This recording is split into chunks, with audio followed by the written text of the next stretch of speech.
어머니, 오늘은 그냥 방에 계세요. 손님들 앞에서 좀 민망하잖아요. 며느리 최미정의 차가운 말이 박정순의 가슴을 날카롭게 찔렀습니다. 민망하다고? 평생 가족을 위해 희생해온 자신이 이제는 부끄러운 존재가 되었다는 말인가요? 정순의 손이 떨렸어요. 65해를 살아오면서 이런 모욕을 당할 줄은 꿈에도 몰랐습니다. 엄마, 오늘은 그냥 나가 계시면 안 될까요? 모텔이라도 하루만. 아들 이상훈마저 미정 편에 섰습니다. 그 순간 정순의 세상이 무너져 내렸어요. 40년 넘게 오직 가족만을 위해 살아온 인생이었는데 결국 짐이 되어 집에서 쫓겨나다니. 하지만 정수는 아직 몰랐습니다. 이 순간의 절망이 곧 인생 최대의 전환점이 될 거라는 것을. 과연 집에서 쫓겨난 이 할머니에게 어떤 기적이 일어날까요? 그리고 자신의 어머니를 내쫓은 아들 부부에게는 어떤 일이 벌어질까요? 끝까지 들어보시면 깜짝 놀라실 거예요. 이 이야기가 마음에 드신다면 구독과 좋아요를, 그럼 매일 빠르게 만날 수 있습니다. 그럼 이제 이야기 속으로 들어가 보겠습니다. 서울 외곽의 오래된 빌라 골목길, 겨울 해가 일찍 저물어가는 오후 6시였습니다. 박정수는 무거운 발걸음으로 3층까지 이어진 낡은 계단을 올라갔어요. 65의 나이에도 새벽 5시부터 저녁까지 동네 국밥집 할머니 손맛에서 일하는 게 일장이었죠. 설거지부터 재료 손질, 청소까지 온갖 자비를 도맡아 하며 하루에 5만 원을 받았습니다. 손목과 어깨가 욱신거렸지만 참았어요. 집에 가면 아들 이상훈과 며느리 최미정, 그리고 중학생 손자 민준이가 기다리고 있을 테니까요. 계단을 오르며 정수는 무거운 숨을 몰아쉬었습니다. 관절염으로 아픈 무릎이 삐걱거렸지만 그래도 집에 돌아간다는 생각에 마음이 조금은 따뜻해졌어요. 가족이 있는 집, 그게 정순에게는 유일한 위안이었거든요. 다녀왔다. 현관문을 열며 인사했지만 거실에서는 텔레비전 소리만 크게 들려왔어요. 상우는 소파에 비스듬히 누워 휴대폰을 보고 있었고 미정은 부엌에서 컵라면을 끓이고 있었습니다. 민준이는 방에서 게임 소리가 들려왔어요. 정수는 조용히 낡은 가방을 현관 구석에 내려놓고 허리가 구부러진 채로 앞치마를 둘렀습니다. 고생 많으셨어요. 미정이 건성으로 인사했지만 눈길 한 번 주지 않았어요. 정수는 괜찮다며 웃었지만 속으로는 허전했습니다. 예전에는 집에 돌아오면 어머니 오셨어요. 많이 피곤하시죠라며 따뜻하게 맞아주던 며느리였는데 언제부터인가 점점 차가워졌거든요. 오늘 반찬이 떨어져 가네. 멸치볶음이라도 해야겠다. 정순이 냉장고를 열며 혼잣말처럼 중얼거렸습니다. 냉장고 안은 텅텅 비어 있었어요. 김치통 하나, 우유 한 팩, 그리고 며칠 전에 사다 놓은 멸치 한 봉지가 전부였습니다. 생활비가 빠듯해서 장을 넉넉히 볼 수도 없었거든요. 미정이 컵라면을 젓가락으로 휘휘 저으며 고개를 돌렸어요. 어머니, 또 멸치볶음이에요? 요즘 누가 이런 걸 먹어요? 애들 친구들 집에서는 다 서양식으로 해준다는데 스파게티나 스테이크 같은 거 말이에요. 미정의 목소리에는 짜증과 불만이 가득했습니다. 정수는 멸치를 찬물에 담그며 조용히 미소를 지었어요. 미정아, 건강 생각해서 하는 거란다. 멸치에 칼슘도 많고 단백질도 풍부해서 성장기 민준이한테 좋아. 옛날에는 이런 걸로도. 하지만 마음속으로는 서글펐습니다. 평생 가족을 위해 정성스럽게 해온 음식들이 이제는 구식이라며 무시당하고 있었거든요. 상우는 여전히 소파에 누워 휴대폰만 보며 무심했어요. 회사에서 돌아온 지 1시간이 넘었는데도 정순과 제대로 된 인사 한 번 나누지 않았습니다. 엄마 음식은 짜기만 해요. 요즘 트렌드에 맞춰서 좀 해보시지. 저염식이 몸에 좋다고 하던데. 아들의 무심한 말투에 정순의 가슴이 짠해졌습니다. 언제부터 자식들이 이렇게 차갑게 변했을까요? 정수는 아무 말하지 않고 멸치를 손질하기 시작했습니다. 작은 멸치 하나하나의 머리를 떼고 내장을 빼내는 섬세한 작업이었어요. 40년 넘게 해온 일이라 손에 익었지만 이제는 시력이 나빠져서 더 힘들어졌습니다. 돋보기를 쓰고 멸치를 들여다보며 정성스럽게 손질했어요. 저녁 준비를 하던 중 미정이 거실에서 친구와 전화 통화를 하는 소리가 들려왔어요. 응, 내일이 내 생일이야. 집에서 파티할 거야. 친구들 다 와. 케이크도 주문했고. 아, 맞다. 드레스도 새로 샀어. 미정의 목소리가 평소보다 밝고 들뜬 것 같았습니다. 정수는 멈칫했어요. 며느리 생일이라니 미처 생각하지 못했습니다. 달력을 확인해 보니 정말 내일이 미정의 생일이었어요. 어떻게 깜빡할 수 있었을까 싶어서 자책스러웠습니다. 미정아, 생일이 내일이었구나. 미안해, 깜빡했네. 뭐 준비할 게 있으면 말해. 내가 도와줄게. 정순이 앞치마를 닦으며 다가가자 미정은 전화를 끊고 시큰둥한 표정을 지었어요. 괜찮아요. 친구들이랑만 할 거니까요. 어머니가 특별히 준비하실 건 없어요. 미정의 답변에는 정순을 배제하겠다는 의미가 분명히 담겨 있었습니다. 친구들과만 생일 파티를 하겠다는 것, 시어머니의 도움은 필요 없다는 뜻이었죠. 정수는 아무 말하지 않고 다시 부엌으로 돌아갔어요. 가슴 한구석이 쓰라렸지만 내색하지 않았습니다. 그래도 가족인데 며느리 생일이니까 뭔가 해주고 싶었거든요. 마음만이라도 담아서 미역국이라도 끓여주면 좋겠다고 생각했어요. 멸치볶음을 하면서도 정순의 마음은 복잡했습니다. 상훈이 어렸을 때는 생일만 되면 얼마나 기뻐했던가요? 돈이 없어서 비싼 선물은 못 사줘도 정성껏 미역국을 끓여주고 계란 후라이를 해주면 그렇게 좋아했는데 이제는 그런 정성도 구식이고 부담스러운 것이 되어버렸나 봅니다. 저녁 식사 시간 가족들이 식탁에 둘러앉았지만 분위기는 썰렁했어요. 민준이는 휴대폰을 보며 밥을 먹었고 상훈과 미정은 서로 다른 대화를 나눴습니다. 정순이 정성스럽게 만든 멸치볶음은 거의 건드리지도 않았어요. 내일 파티 때문에 집이 좀 시끄러울 것 같아요. 미정이 상훈에게 말했습니다. 친구들이 7명 정도 올 예정이거든요. 상훈은 고개를 끄덕였어요. 알겠어요. 내일은 일찍 들어올게. 정수는 조용히 밥을 먹으며 들었습니다. 자신에 대한 언급은 전혀 없었어요.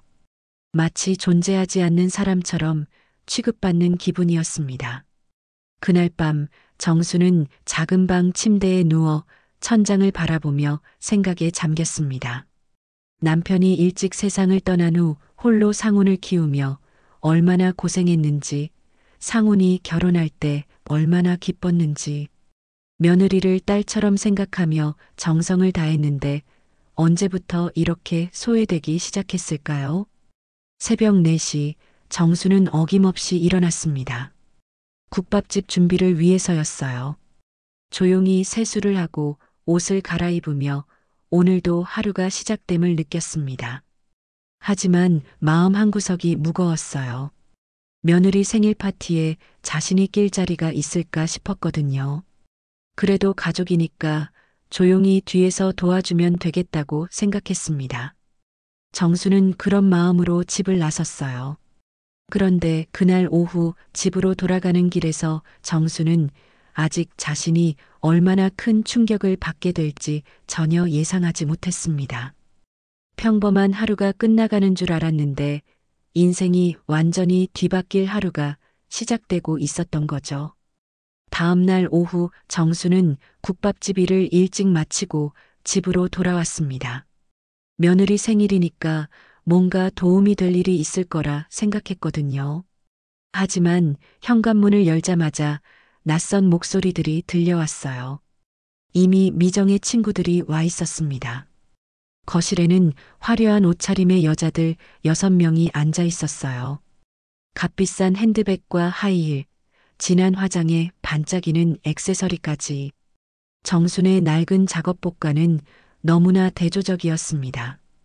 웃음소리가 거실을 가득 메웠고 테이블 위에는 고급 케이크와 샴페인이 놓여 있었어요. 어머니 오셨네요. 미정이 건성으로 인사했지만 표정이 좋지 않았어요. 친구들이 정순을 힐끔힐끔 쳐다보며 수군거리는 게 느껴졌습니다. 정순은 어색한 미소를 지으며 인사했어요. 안녕하세요. 미정이 친구분들이시군요. 생일 축하해요, 미정아. 정순이 따뜻하게 말했지만 분위기는 차가웠습니다. 친구들 중 한 명이 미정에게 속삭였어요. 언니, 시어머니가 계시는 거야? 우리 이야기 들리잖아. 목소리가 작았지만 정순에게는 다 들렸습니다. 또 다른 친구가 정순의 차림새를 보며 코웃음을 쳤어요. 미정의 얼굴이 붉어졌습니다. 친구들, 잠깐만. 미정이 정순을 부엌으로 끌고 갔어요. 그리고는 목소리를 낮춰 말했습니다. 어머니, 오늘은 그냥 방에 계세요. 손님들 앞에서 좀 민망하잖아요. 미정의 말에 정순의 가슴이 철렁 내려앉았어요. 민망하다니 자신의 존재가 며느리에게 부끄러운 일이라는 뜻이었나요? 미정아, 내가 뭔가 잘못했니? 그냥 조용히 있을게. 혹시 도움이 필요하면. 정순이 조심스럽게 말했지만 미정은 짜증스럽게 손을 흔들었어요. 도움은 필요 없어요. 그냥 방에만 계세요. 제발이요.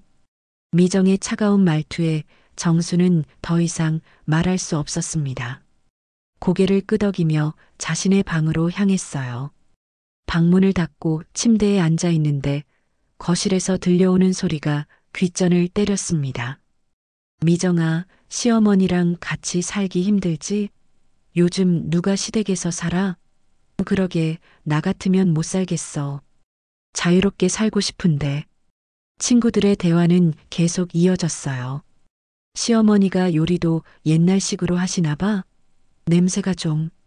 아, 맞다. 우리 새로 이사한 아파트 봤어? 시어머니 없으니까 얼마나 자유로운지 몰라.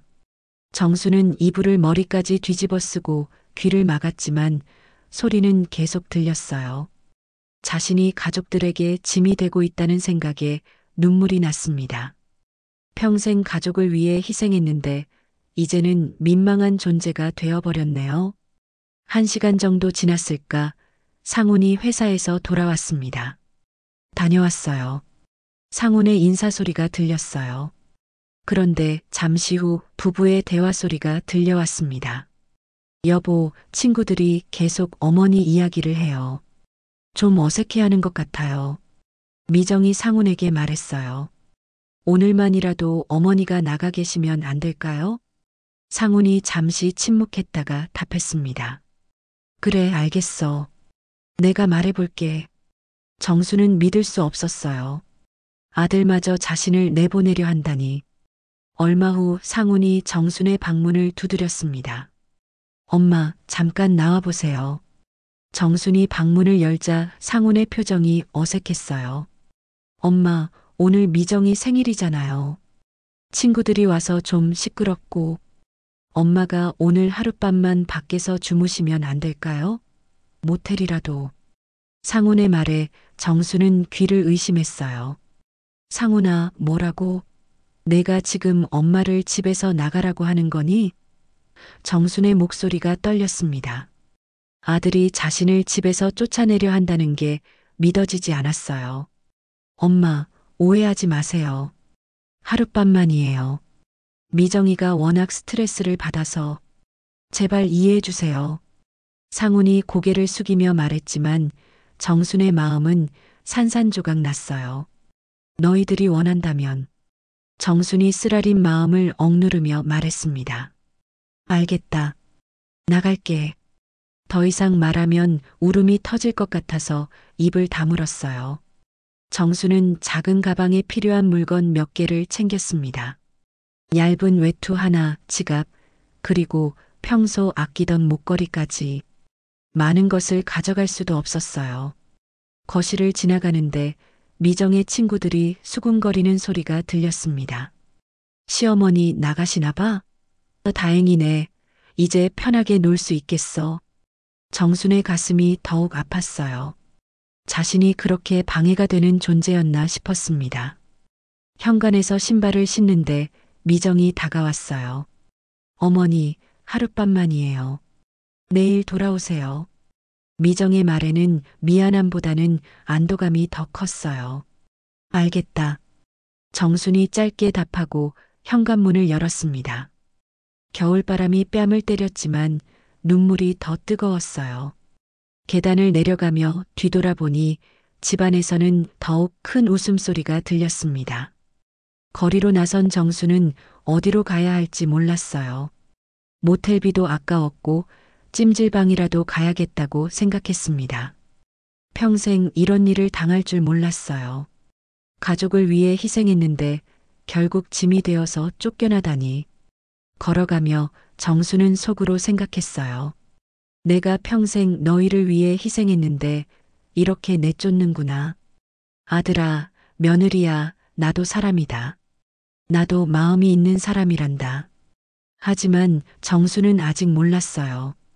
이 순간의 고통이 곧 인생 최대의 전환점이 될 거라는 것을, 그리고 자신을 무시한 가족들이 어떤 대가를 치르게 될지도. 추운 겨울밤 정수는 무거운 마음으로 거리를 걸었습니다. 집에서 쫓겨난 지 1시간이 지났지만 여전히 현실이 믿어지지 않았어요. 평생 가족을 위해 살았는데 결국 민망한 존재가 되어 거리로 내몰렸다니. 가슴 한구석이 텅 빈 것 같았습니다. 버스 정류장 근처를 지나가는데 작은 로또 판매점이 눈에 들어왔어요. 노란 간판에 빨간 글씨로 로또라고 적혀 있었고 그 아래 현수막이 바람에 펄럭였습니다. 당첨자는 바로 당신일 수 있습니다. 라는 문구가 정순의 마음을 묘하게 건드렸어요. 정순은 판매점 앞에서 멈춰섰습니다. 로또라니. 평생 그런 걸 사본 적이 없었어요. 돈을 함부로 쓰는 것도 아니고 그런 유행을 바라며 사는 것도 아니었거든요. 하지만 지금은 달랐어요. 억울함과 분노가 가슴속에서 끓어오르고 있었습니다. 내가 뭘 잘못했다고 이런 취급을 받아야 하나. 정순의 눈에 눈물이 맺혔어요.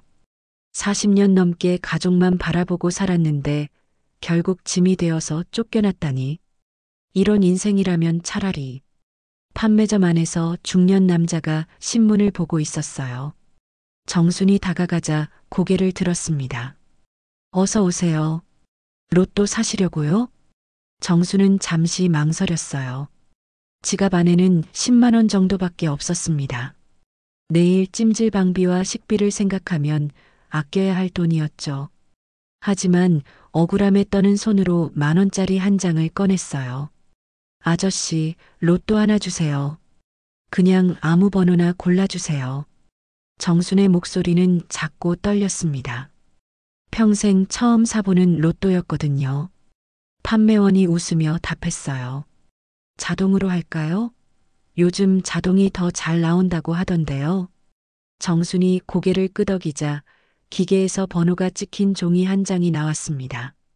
5, 11, 19, 23, 38, 42번. 정수는 종이를 받아들고 지갑에 조심스럽게 넣었어요. 번호들을 보니 묘한 기분이었습니다. 5번은 상훈이 태어난 달, 11번은 자신의 생일. 우연인지 운명인지 알 수 없었어요. 행운이 함께하길 바래요. 판매원이 친절하게 말했습니다. 정수는 고맙다며 고개를 숙이고 판매점을 나왔어요. 로또 한 장이 인생을 바꿀 거라고는 전혀 생각하지 못했습니다. 근처 찜질방을 찾아 들어갔어요. 입장료 10,000원을 내고 들어가니 따뜻한 공기가 얼굴을 감쌌습니다. 오랜만에 느끼는 온기였어요. 사우나에 들어가 땀을 흘리며 하루 종일 쌓인 피로와 스트레스를 풀려고 했습니다. 하지만 마음은 편하지 않았어요. 집에서는 미정의 생일 파티가 한창일 텐데 자신이 없으니 얼마나 즐겁게 놀고 있을까요? 정수는 사우나 벤치에 앉아 한숨을 쉬었습니다. 내가 그렇게 방해가 되는 존재였나? 평생 가족을 위해 희생했는데 눈물이 또 났어요. 사우나 아니라 땀인지 눈물인지 구분이 안 됐지만 마음은 여전히 아팠습니다. 찜질방 휴게실에서 하룻밤을 보내기로 했어요. 딱딱한 매트에 누워 천장을 바라보니 온갖 생각이 머릿속을 맴돌았습니다. 내일이면 다시 집으로 돌아가야 하는데 어떤 얼굴로 가족들을 마주해야 할까요? 새벽 2시쯤 정수는 잠이 오지 않아 휴게실을 나와 찜질방 안을 걸어 다녔어요. 텔레비전에서는 밤늦은 시간에도 여러 프로그램이 나오고 있었습니다. 그 중에서 로또 추첨 방송 재방송이 나오고 있었어요. 지난주 로또 1등 당첨자는 아직 나타나지 않았습니다. 당첨금 15억 원이 주인을 기다리고 있어요. 아나운서의 말에 정수는 쓴웃음을 지었어요. 15억이라니 상상할 수도 없는 큰 돈이었습니다. 지갑 속 로또 용지를 꺼내보니 작은 종이 한 장이 초라해 보였어요. 하지만 이상하게도 마음 한구석에서는 작은 희망이 피어오르고 있었습니다. 혹시라도, 정말 혹시라도, 그냥 있자. 내일 아침이면 또 국밥집 나가야지. 정수는 로또 용지를 다시 지갑에 넣고 매트로 돌아갔어요. 내일은 또 다른 하루가 시작될 테니까요. 하지만 정수는 몰랐어요. 지갑 속 작은 종이 한 장이 자신의 인생을 완전히 뒤바꿀 열쇠라는 것을, 그리고 자신을 무시하고 내쫓은 가족들이 곧 어떤 일을 당하게 될지도. 새벽 4시쯤 되어서야 정수는 깜빡 잠이 들었어요. 꿈속에서는 어린 상훈이 나와서 엄마 사랑해요라고 말하며 안겼습니다. 그때는 정말 행복했는데 언제부터 이렇게 멀어졌을까요? 아침 6시 찜질방 안내방송이 울렸어요. 고객 여러분, 좋은 아침입니다. 오늘도 행복한 하루 되세요. 정수는 눈을 떴습니다. 새로운 하루가 시작됐어요. 아직은 평범한 하루가 될 줄 알았는데 사실은 기적 같은 하루가 기다리고 있었던 거죠. 세수를 하고 옷을 정리하며 정수는 집으로 돌아갈 준비를 했어요. 아무리 서운해도 가족이니까 다시 원래대로 살아야겠다고 생각했습니다. 하지만 운명은 정순에게 전혀 다른 길을 준비하고 있었어요. 찜질방 휴게실에서 눈을 떴습니다. 목과 허리가 뻐근했지만 어쩔 수 없었어요. 세수를 하고 간단히 아침을 먹으려고 휴게실 구석에 있는 텔레비전 앞에 앉았습니다.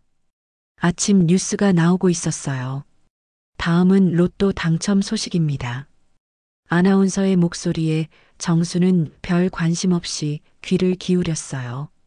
어젯밤 추첨된 로또 복권 결과를 말씀드리겠습니다.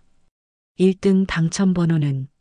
정수는 컵라면을 먹으며 대충 듣고 있었는데 갑자기 귀가 번쩍 뜨였어요. 5번, 11번, 19번, 23번, 38번, 그리고 보너스 번호 42번입니다. 손에 들고 있던 젓가락이 떨어졌어요. 심장이 쿵쾅거리기 시작했습니다. 설마 그럴 리가. 정수는 황급히 지갑을 뒤져 로또 용지를 꺼냈어요.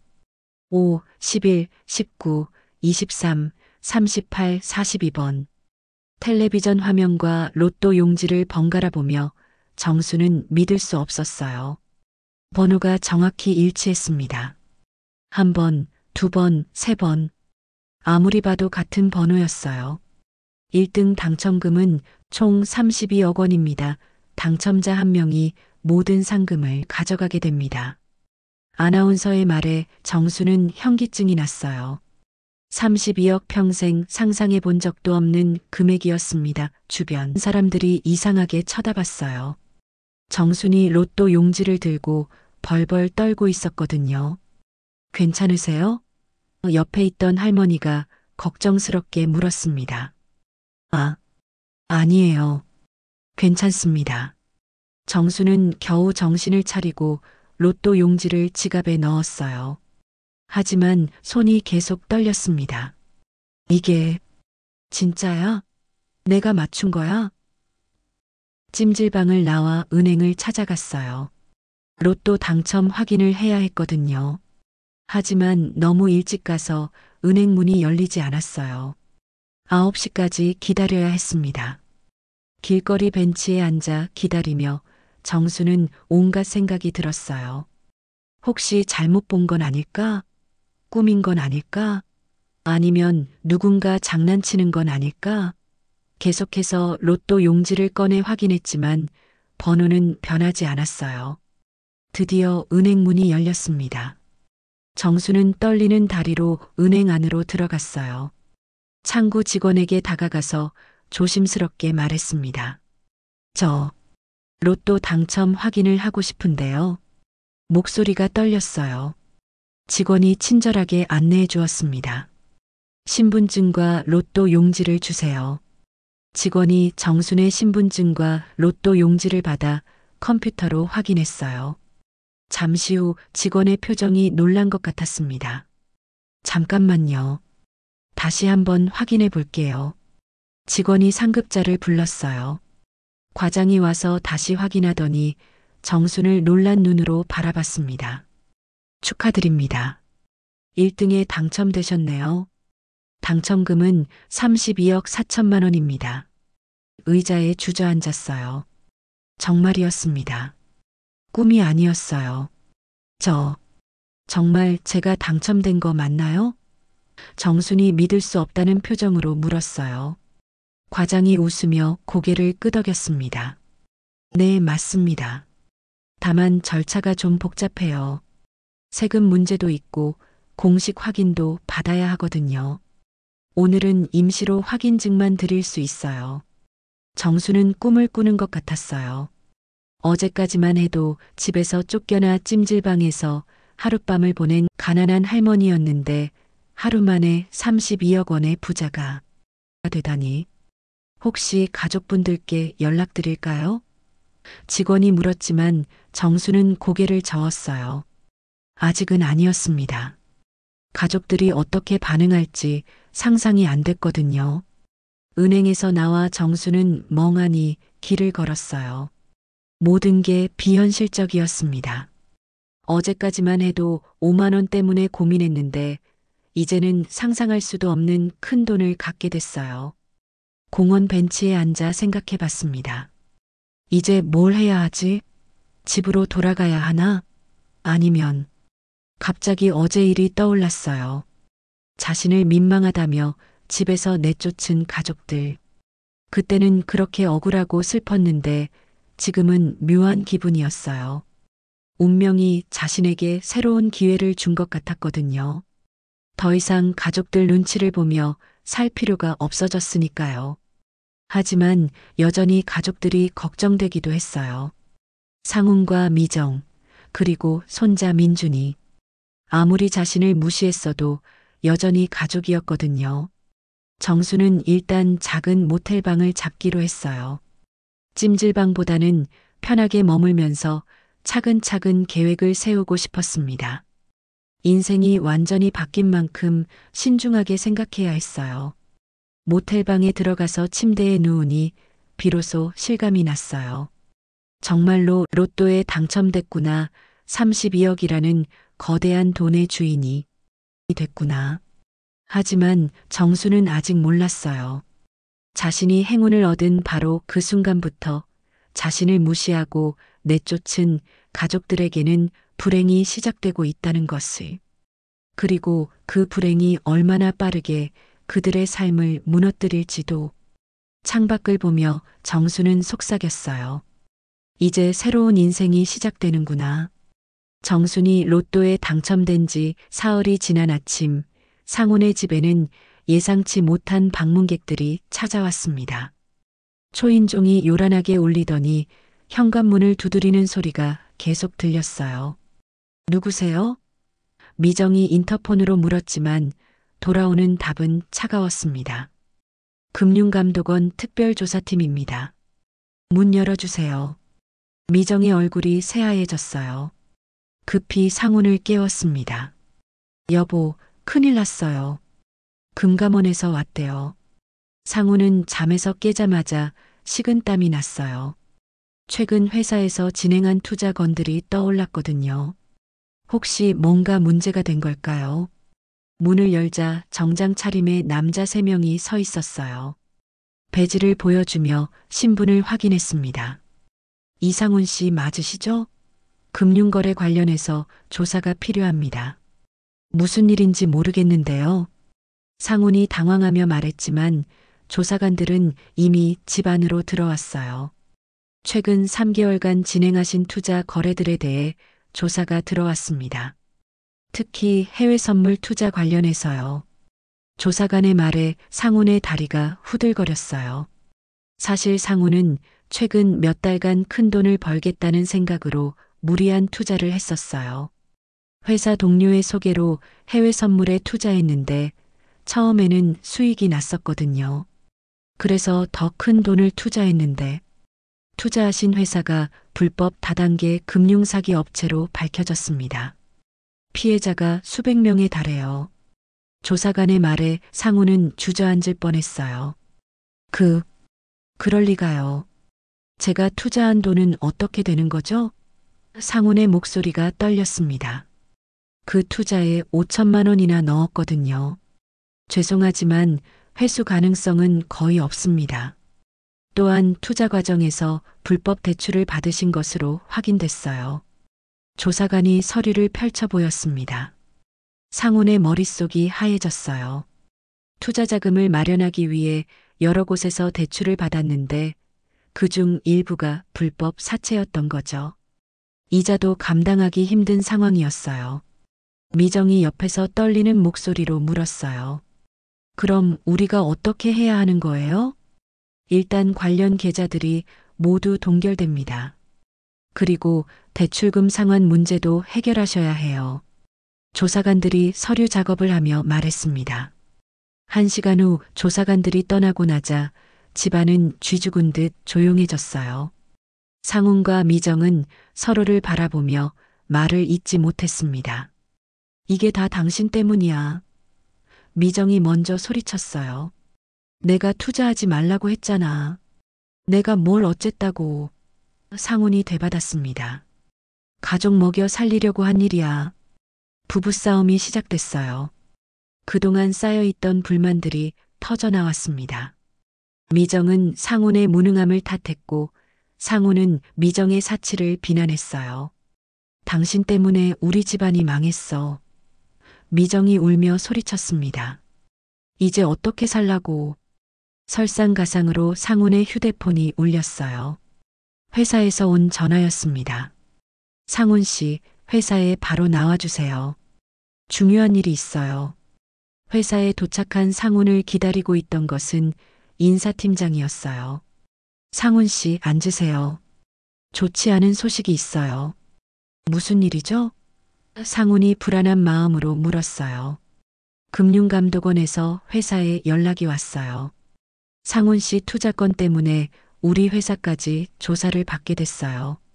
팀장의 표정이 심각했습니다. 그게 회사와 무슨 상관이 있나요? 상훈이 항변했지만 팀장은 고개를 저었어요. 투자자금 일부를 회사 법인카드로 결제한 기록이 있어요. 그것도 개인적인 용도로요. 상훈의 얼굴이 창백해졌습니다.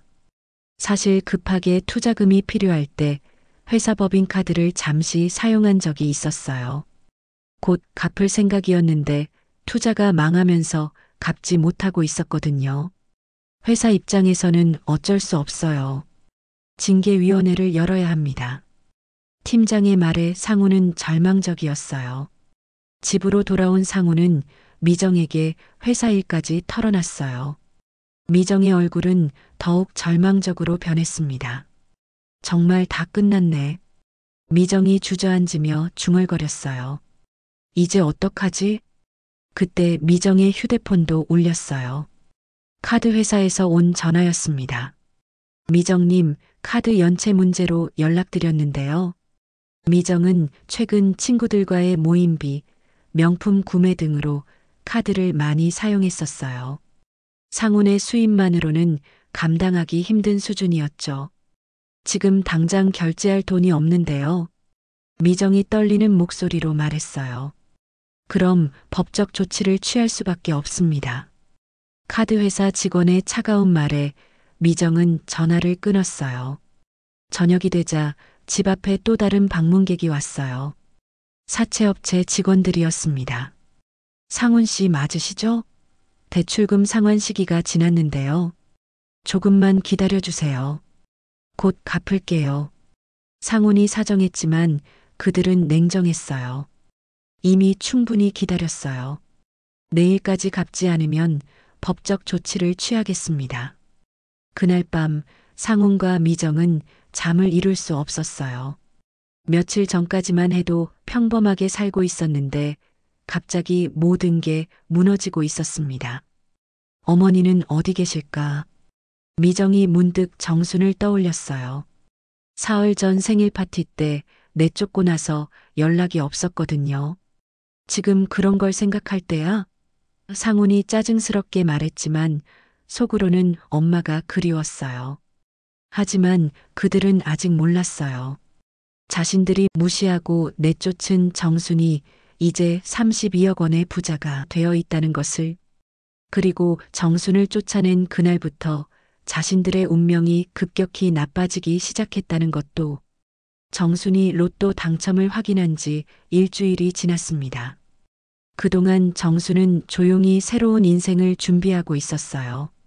먼저 변호사와 세무사를 만나 당첨금 수령 절차와 세금 문제를 정리했습니다. 실제로 손에 들어오는 돈은 23억 원 정도였지만 그래도 상상할 수 없는 큰 돈이었어요. 첫 번째로 한 일은 오래된 국밥집을 정리하는 것이었습니다. 사장에게 그만둔다고 말했을 때 사장은 깜짝 놀랐어요. 정순 씨, 갑자기 왜 그래요? 무슨 일 있어요? 사장이 걱정스럽게 물었습니다. 사장님, 그동안 정말 고마웠어요. 이제 새로운 일을 시작하려고 해요. 정수는 자세한 얘기는 하지 않았어요. 아직 가족들에게도 말하지 않은 일이니까요. 아쉽네요. 정순 씨 같은 분 찾기 힘든데. 사장이 아쉬워했지만 정순의 의지는 확고했어요. 국밥집을 정리하고 나서 정순은 부동산을 알아보기 시작했어요. 늘 꿈꿔왔던 자신만의 식당을 차리고 싶었거든요. 하지만 이번에는 단순히 돈을 벌기 위한 식당이 아니라 의미 있는 일을 하고 싶었어요. 며칠 동안 여러 곳을 알아본 끝에 마음에 드는 건물을 찾았습니다. 지하철역 근처에 있는 3층 건물이었어요. 1층은 식당으로 2층과 3층은 다른 용도로 사용할 수 있었습니다. 이 건물 매매가가 얼마죠? 정순이 부동산 중개사에게 물었어요. 15억 정도 하는데요. 위치가 좋아서 조금 비싼 편이에요. 중개사가 설명했습니다. 현금으로 사겠어요. 정순의 말에 중개사는 놀랐어요. 15억을 현금으로 산다니. 정말로 현금으로 사시겠다고요? 중개사가 다시 확인했어요. 네, 맞아요. 절차는 어떻게 되나요? 정순이 침착하게 답했습니다. 계약이 성사되자 정순은 본격적으로 새로운 식당 준비에 들어갔어요. 하지만 이번 식당은 특별했습니다. 1층은 일반 손님들을 위한 식당으로 2층은 무료 급식소로 만들기로 했거든요. 어머님, 무료 급식소요? 인테리어 업체 사장이 의아해했어요. 그래요. 끼니 걱정하는 분들께 따뜻한 밥 한 끼라도 대접하고 싶어요. 정순의 말에 업체 사장은 감동했어요. 좋은 일 하시네요. 최대한 좋은 자재로 해드릴게요. 업체 사장도 정순의 뜻에 동참하겠다며 공사비를 깎아주었어요. 공사가 진행되는 동안 정순은 3층을 장학금 지급을 위한 사무실로 꾸몄어요. 어려운 환경에서도 공부하고 싶어하는 학생들을 돕고 싶었거든요. 할머니께서 정말 대단하세요.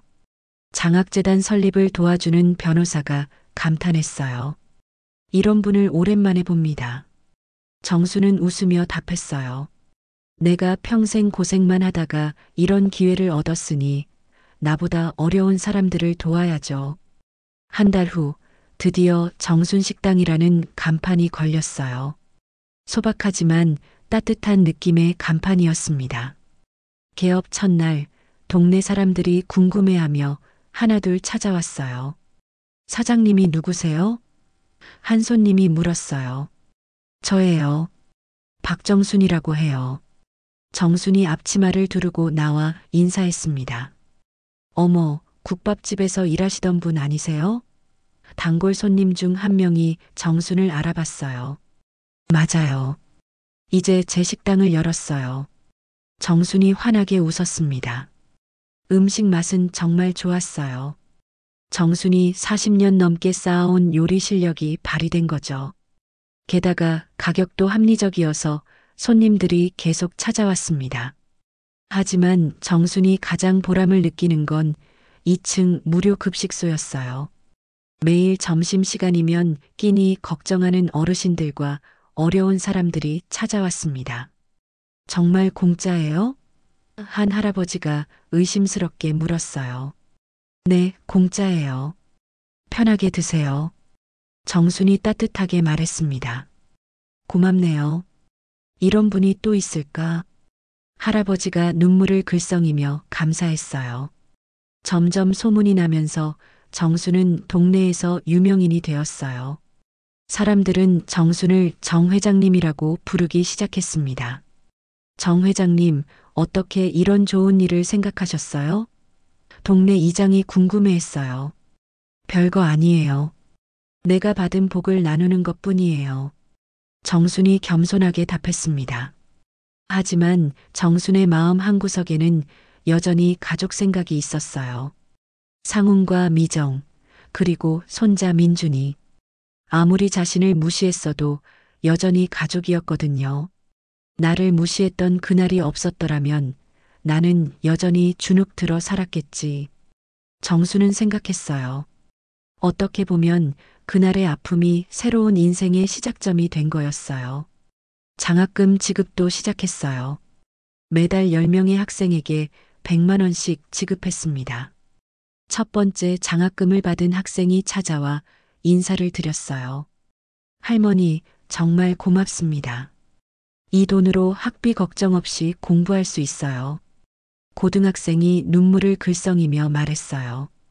열심히 공부해서 훌륭한 사람이 되렴. 정순이 학생의 머리를 쓰다듬어 주었어요. 그렇게 2달이 지났습니다. 정순의 새로운 삶은 점점 안정되어 갔어요. 하지만 여전히 가족들과는 연락이 없었습니다. 가끔 연락하고 싶은 마음이 들었지만 참았어요. 먼저 연락하면 또 예전처럼 무시당할 것 같았거든요. 하지만 정수는 몰랐어요.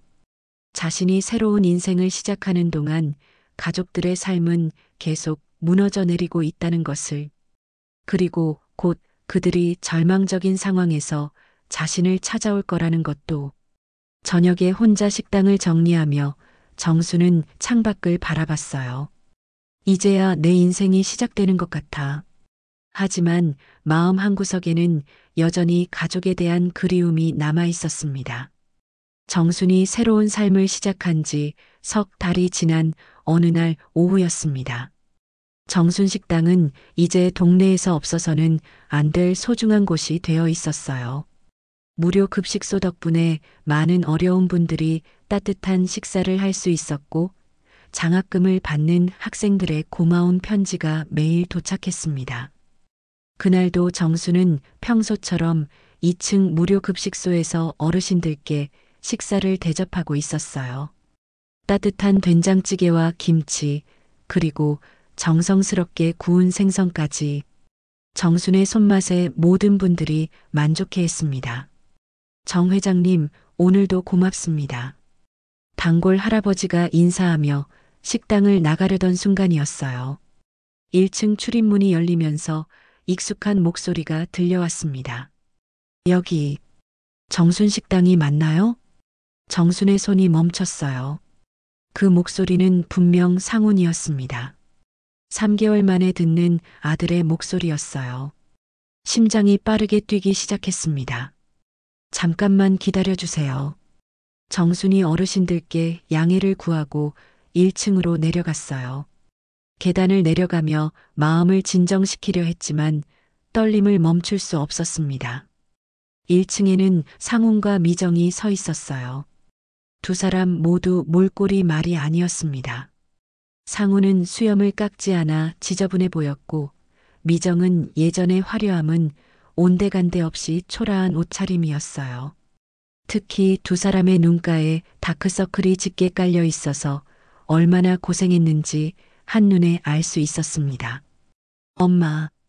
상훈이 정순을 보자마자 목이 메었어요. 석 달 전 집에서 내쫓았던 그 엄마가 이제는 식당 사장이 되어 있었습니다. 어머니. 미정도 고개를 숙이며 작은 목소리로 불렀어요. 예전에 시어머니를 무시하던 모습은 찾아볼 수 없었습니다. 정수는 잠시 아무 말 하지 않고 두 사람을 바라봤어요. 마음이 복잡했습니다. 반가운 마음과 섭섭한 마음이 동시에 들었거든요. 앉아라. 정순이 조용히 말하며 테이블 하나를 가리켰어요. 상훈과 미정은 조심스럽게 자리에 앉았습니다. 엄마, 식당을 차리셨네요. 상훈이 주변을 둘러보며 놀란 표정을 지었어요. 깔끔하고 따뜻한 인테리어에 손님들도 많았습니다. 그래, 새로 시작했다. 정순이 담담하게 답했어요. 미정이 눈물을 글썽이며 말했어요. 어머니, 저희가 너무 잘못했어요. 뭐가 잘못됐다는 거냐? 정순이 차분하게 물었습니다. 상훈이 떨리는 목소리로 말하기 시작했어요. 엄마, 저희 집이 경매로 넘어갔어요. 투자 실패하고 회사에서도 징계받고 이제 갈 곳이 없어요. 정순의 표정이 굳어졌어요. 경매라고? 제가 무리한 투자를 했다가 사기를 당했어요. 대출금도 못 갚고 회사에서는 잘렸고요. 상훈이 고개를 떨구며 털어놨어요. 미정도 눈물을 흘리며 말했어요. 카드빚도 너무 많이 져서 어머니 정말 죄송해요. 그때 어머니를 그렇게 대한 게 너무 후회돼요. 정수는 잠시 침묵했습니다. 석 달 전 자신을 민망하다며 집에서 내쫓았던 그들이 이제는 도움을 청하러 온 거였어요. 그래서 나한테 온 거냐? 정순이 조용히 물었어요. 엄마, 미안해요. 정말 미안해요. 상훈이 무릎을 꿇으며 사과했어요. 다시 받아주세요. 저희가 잘못했어요. 미정도 같이 무릎을 꿇었어요. 어머니, 제가 정말 잘못했어요. 그때 어머니한테 그런 말을 했던 게 너무 후회돼요. 다시는 그런 일 없을 거예요. 정순의 눈가가 젖었어요. 아무리 자신을 무시했어도 여전히 가족이었거든요. 하지만 쉽게 용서할 수는 없었어요. 너희들이 나를 어떻게 대했는지 기억하냐? 정순이 차분하지만 단단한 목소리로 말했어요. 기억해요. 정말 죄송해요. 상훈이 고개를 더 깊이 숙였어요. 민망하다고 했지. 내가 너희들 앞에서 민망한 존재라고 했잖아. 정순의 목소리에 상처가 묻어났어요. 미정이 울면서 말했어요. 어머니, 정말 미안해요. 제가 정신이 없었어요. 어머니가 얼마나 저희를 위해 희생하셨는지 이제야 알겠어요. 정수는 두 사람을 한참 바라봤어요. 그리고 천천히 입을 열었습니다. 너희를 원망한 적은 없다. 정순의 말에 상훈과 미정이 고개를 들었어요. 하지만 다시는 나를 무시하지 마라. 네, 어머니. 절대 그런 일 없을 거예요. 미정이 눈물을 닦으며 대답했어요. 정순이 일어나서 부엌으로 갔어요. 그리고 따뜻한 국밥 2그릇을 끓여서 가져왔습니다. 먼저 밥부터 먹어라. 많이 고생했구나. 정순이 국밥을 앞에 놓아주었어요. 상훈과 미정은 눈물을 흘리며 국밥을 먹었어요. 몇 달 만에 먹는 따뜻한 집밥이었습니다. 엄마 요리 맛이 이렇게 좋았나? 상훈이 중얼거렸어요. 정순이 손을 내밀었어요. 다시 시작해보자. 하지만 이번엔 너희가 스스로 설 수 있어야 한다. 상훈과 미정이 정순의 손을 잡았어요. 그 순간 미정의 눈에도 눈물이 맺혔습니다. 어머니, 정말 감사해요. 다시는 실망시켜드리지 않을게요. 미정이 진심으로 말했어요. 정수는 마음 한구석이 따뜻해졌어요. 가족이 다시 하나가 되는 순간이었습니다. 하지만 이번에는 예전과 달랐어요. 정수는 더 이상 무시당하는 존재가 아니었거든요. 그로부터 3년이 흘렀습니다. 정순의 삶은 완전히 달라져 있었어요. 정순 식당은 이제 서울에서 가장 유명한 사회공헌 식당이 되었습니다. 무료 급식소는 하루에 200명이 넘는 사람들이 찾아올 정도로 규모가 커졌고 장학재단을 통해 도움을 받는 학생들도 1000명을 넘어섰어요. 상훈과 미정은 정순의 도움으로 작은 분식집을 차려 성실히 살아가고 있었습니다. 처음에는 정순이 자금을 지원해 주려 했지만 상훈이 정중히 거절했어요. 엄마, 저희 힘으로 해보고 싶어요. 실패하더라도 저희가 책임질게요. 상훈의 말에 정수는 기특했어요. 예전에 나약한 아들이 아니었거든요. 분식집 상민의 떡볶이는 작지만 정직하게 운영되었어요. 상훈은 새벽 5시부터 재료를 준비했고 미정은 손님 응대와 청소를 맡았습니다. 힘들었지만 두 사람 모두 보람을 느꼈어요.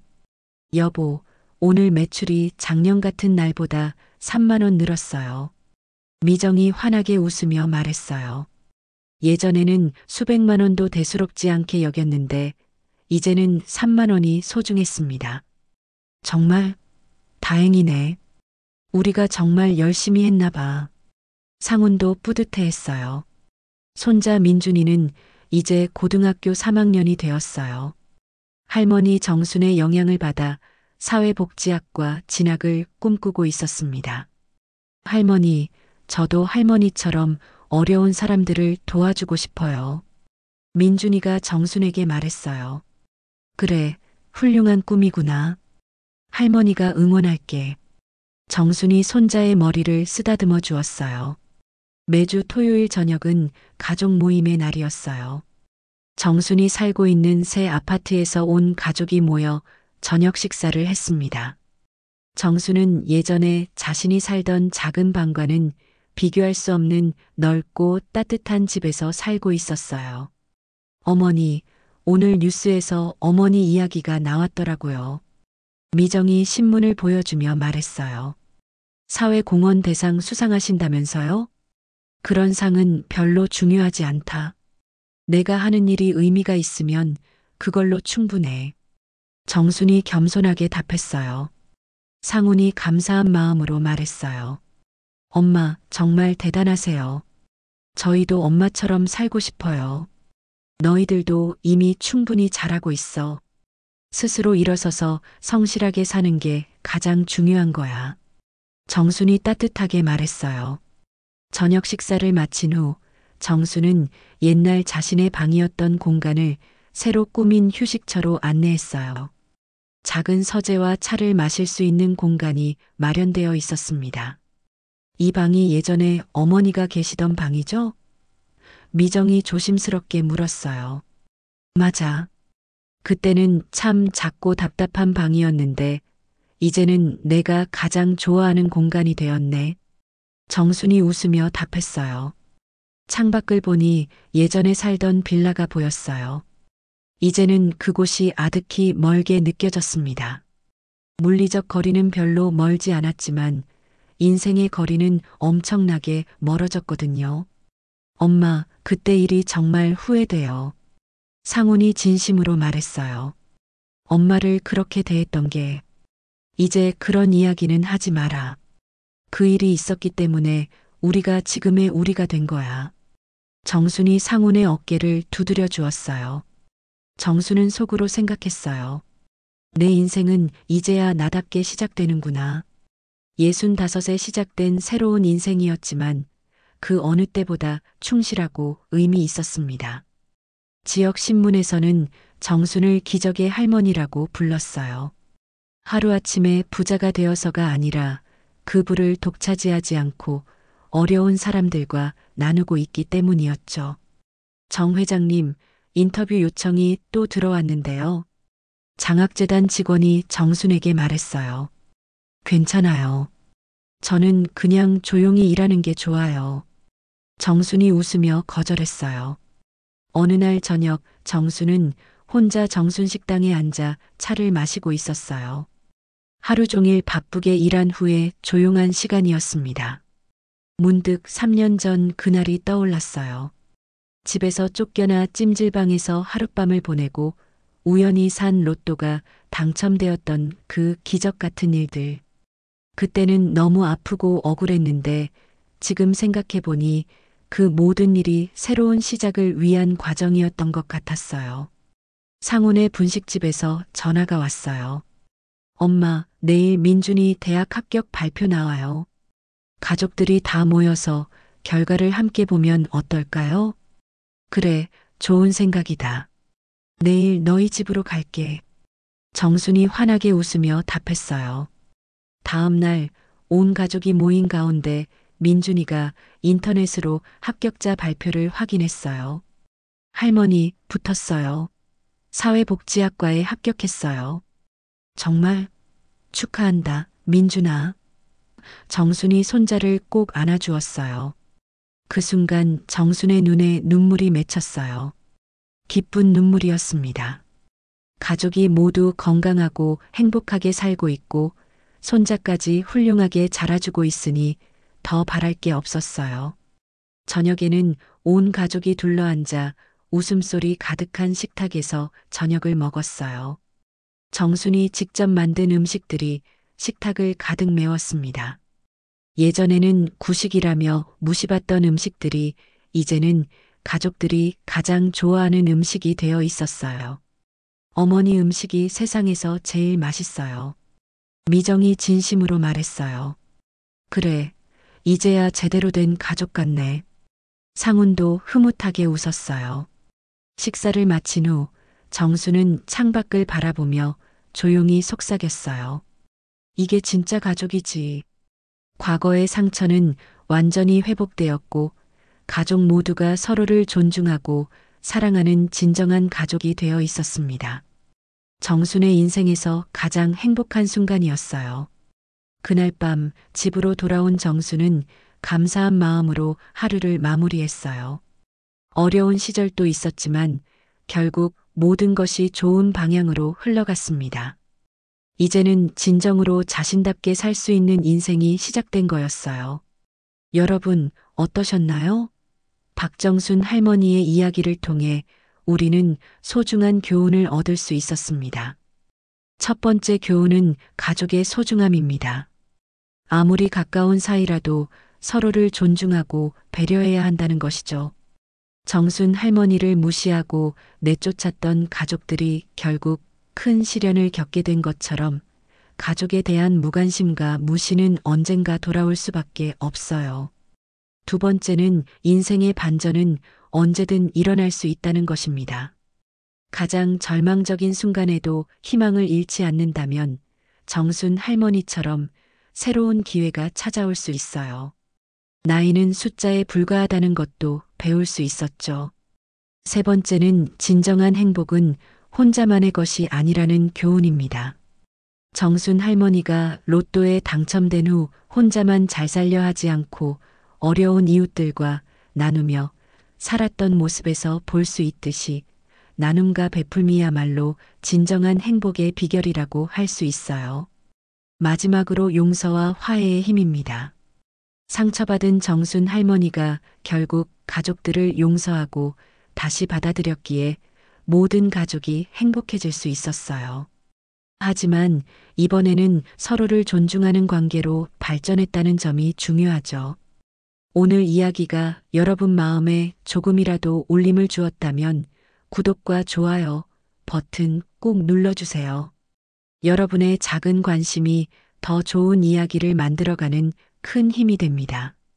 그리고 오늘 하루도 가족과 주변 사람들에게 따뜻한 말 한마디, 고마운 마음 한 번 더 표현해 보시는 건 어떨까요? 작은 관심과 배려가 모여 더 따뜻한 세상을 만들어갈 수 있을 테니까요. 다음에도 여러분의 마음을 따뜻하게 해드릴 수 있는 감동적인 이야기로 찾아뵙겠습니다. 오늘도 행복하고 따뜻한 하루 보내세요. 감사합니다.